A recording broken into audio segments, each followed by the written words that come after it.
उत्तर प्रदेश के प्रयागराज ही नहीं बल्कि आसपास के भी इलाके में 40 साल तक जिस डॉन का राज रहा, आखिरकार वो डॉन मारा ही गया। जी हाँ, हम बात कर रहे हैं बहुचर्चित डॉन अतीक अहमद की। आपको बता दें कि पिछले 3 दिन में अतीक के घर के 3 सदस्यों की मौत हो गई। 3 सदस्य कब्र तक जा पहुंचे हैं, जिसमें से सबसे पहले अब यूपी पुलिस ने एनकाउंटर में असद अहमद को मारा। असद अहमद जो कि अतीक अहमद के बेटे हैं, और उसके बाद कल जो है 3 अपराधी अतीक अहमद और उसके भाई अशरफ को जान से मार देते हैं। ये घटना पुलिस के सामने हुई। अतीक अहमद और अशरफ अहमद को दोनों को हॉस्पिटल ले जाया जा रहा था, और उसी दरमियान 3 अपराधी आते हैं और तीनों अपराधी मिलकर अतीक अहमद और अशरफ अहमद की जान ले लेते। और अब जो है अतीक अहमद के पूरे कुनबे और अतीक अहमद को जानने वाले लोगों को 18 साल पुरानी बात याद आ गई है। जी हाँ, 18 साल पहले एक महिला ने श्राप दिया था।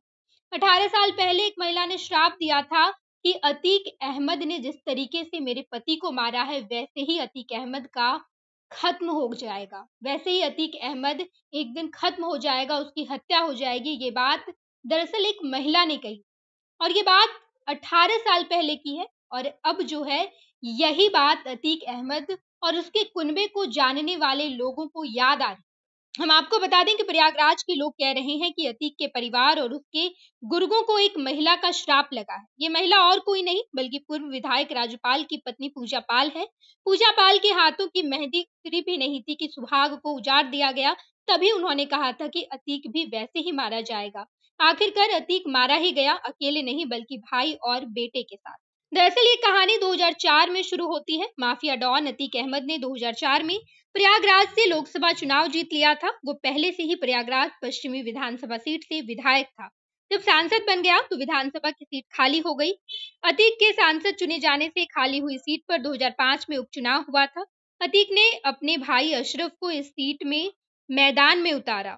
उधर बसपा ने एक युवा चेहरे को अतीक अशरफ के आतंक का मुकाबला करने के लिए मैदान में उतारा। बसपा की टिकट से युवा नेता राजूपाल ने चुनाव लड़ा था। राजूपाल के सामने पहली बार अतीक के कुनबे ने हार का स्वाद चखा।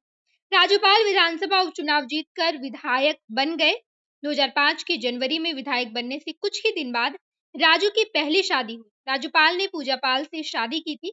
उधर अतीक और उसका कुनबा अपनी हार का बदला गोली से लेने की प्लानिंग कर रहा था। आतंक के पर्याय अतीक को राजूपाल के विधायक बनने के साथ साथ शादी होने की खुशी नागवार गुजर रही थी। लिहाजा राजूपाल को ऐसा सबक देने की प्लानिंग की गई कि फिर कोई अतीक अहमद के सामने खड़ा नहीं हो पाया।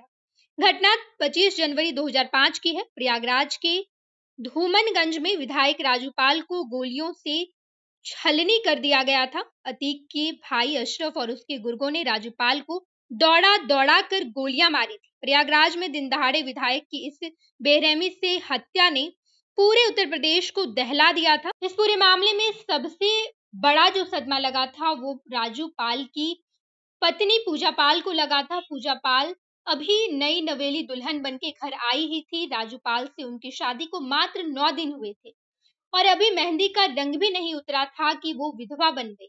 शादी के 9 दिन बाद ही जब पूजा पाल विधवा बन गई तो उसी वक्त पूजा पाल ने ये श्राप दिया था अतीक अहमद और उसके पूरे कुनबे को कि जिस तरीके से आज मेरा पति मारा गया है, उसी तरीके से अतीक भी मारा जाएगा। अतीक की भी हत्या उसी तरीके से होगी। और अंततः अतीक जब खत्म हुआ, यानी कि अतीक के परिवार के 3 लोग एक साथ मारे गए, तो आज अतीक के कुनबे को जानने वाले लोगों को ये बात याद आ रही है, यही श्राप याद आ रहा है। आपको बता दें कि जिस वक्त राजूपाल की हत्या हुई थी उसी वक्त पूजा पाल रो रो कर ये श्राप अतीक अहमद और उसके पूरे कुनबे को दी थी। उन्होंने रो रो कर कहा था कि जिस तरीके से दौड़ा दौड़ा कर मेरे पति की हत्या कर दी गई, और इसके कर्मों का जो फल है वो भगवान तय करेगा। और उसके बाद अंततः 18 साल के बाद अतीक के पूरे परिवार का नामो निशान ही मिट गया। 2 दिन पहले अतीक के बेटे असद की हत्या कर दी गई। असद एनकाउंटर में मारा गया, और उसके बाद अब जो है कल रात में प्रयागराज में ही अशरफ और अतीक की भी हत्या कर दी गई। और उनकी जो पत्नी है, यानी कि अतीक अहमद की जो पत्नी है शाइस्ता प्रवीण, वो भी फरार है। बाकी जो बेटे हैं अतीक अहमद के, दोनों जेल में बंद है। इसी तरीके से मात्र 3 दिन में अतीक अहमद के पूरे परिवार का खात्मा हो गया। हम आपको बता दें कि शादी के 9 दिन बाद विधवा बन गई पूजा पाल ने अपने पति के मर्डर के बाद उनकी सियासत संभाल रखी है।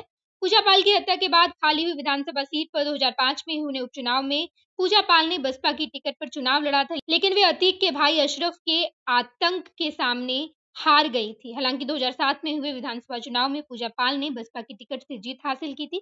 2012 के विधानसभा चुनाव में भी पूजा पाल ने अपना दल से खड़े हुए अतीक अहमद को हराया था। पूजा पाल को बसपा ने जनवरी 2018 में अनुशासनहीनता के आरोप में पार्टी से निकाल दिया। बीच में उनके भाजपा में जाने की भी चर्चा हुई, लेकिन पिछले विधानसभा चुनाव में पूजा पाल को सपा ने उन्नाव से प्रत्याशी बना दिया था। ये तमाम बातें सामने निकल कर आ रही है जब अशरफ और अतीक अहमद की मौत हुई। जिस तरीके से सरेआम अशरफ और अतीक अहमद की जान चली गई, अब अतीक अहमद और उसके कुनबे को जानने वाले लोगों को 18 साल पहले की ये तमाम बातें याद आ रही है। बिहार झारखंड की तमाम खबरों के लिए फर्स्ट बिहार देखते रहें। धन्यवाद।